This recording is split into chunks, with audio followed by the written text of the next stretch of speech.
Can we ever forgive the Nazis? Jonathan Glazer's new film, The Zone of Interest, explores a new perspective on the Holocaust. So here's the plot. The commandant of Auschwitz, Rudolf Heuss, and his wife Hedwig strive to build a dream life for the family in a house and garden next to the camp. This is Jonathan Glazer's latest and highly anticipated feature film after he celebrated Under the Skin 10 years ago. He released the short film The Fall during the pandemic, but apart from that, it's been very quiet from Jonathan Glazer. This film and his other films, Under the Skin, Sexy Beast and Birth, are all very different to each other. However, they share a certain sense of moral decline and a worldview deprived of hope. To me, it seems like he gets obsessed with an idea or question, or a pitch, and then takes it to his logical conclusion.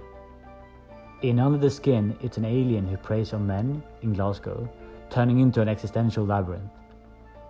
In Sexy Beast, it's a gangster trying to retire in Spain, but is visited by an intimidating gangster from his past. This story is turning into an existential labyrinth. In Birth, it's a dead husband who comes back from the dead, a story which naturally turns into an existential labyrinth. And in The Zone of Interest, guess what? The story of the Nazi commandant and his family are questioning their very existence. One of my favorite scenes is towards the end when the commandant is walking down some flights of stairs and seemingly is stuck and lost. If that allegory is not strong enough, I don't know what is. The title of the film, The Zone of Interest, refers to what the Nazis called the Greater Auschwitz area. The family of the Nazi commandant lives literally next to the camp. You can hear the screams from the camp throughout the film, chilling and haunting. Initially, the film seems to want to portray the family as a normal family and almost wants us to sympathize with them.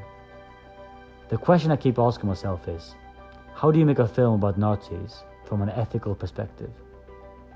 What are the implications of showing Nazis in good light? Jonathan Glazer is from a Jewish background, so there's obviously a strong position here, and this must be a project of great importance for him. There's no Nazi sympathy from him, but the film invites us. No, let me rephrase that. The film implicates us in forgiving the most evil of evil. It's a very clever tactic and leaves you taking a hard look at yourself. About the actors' performances, Christian Friedel is very cold and calculated as a Nazi commandant. My favorite scene is when he is meeting some other commanders, discussing the layout and design of an oven in the concentration camp. To have discussions regarding engineering and practical design problems feels very surreal, but must have happened constantly during that time.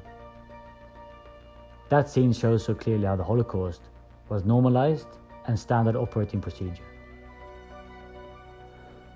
Another great performance is by Sandra Hüller, who is exceptional and as the commandant's wife.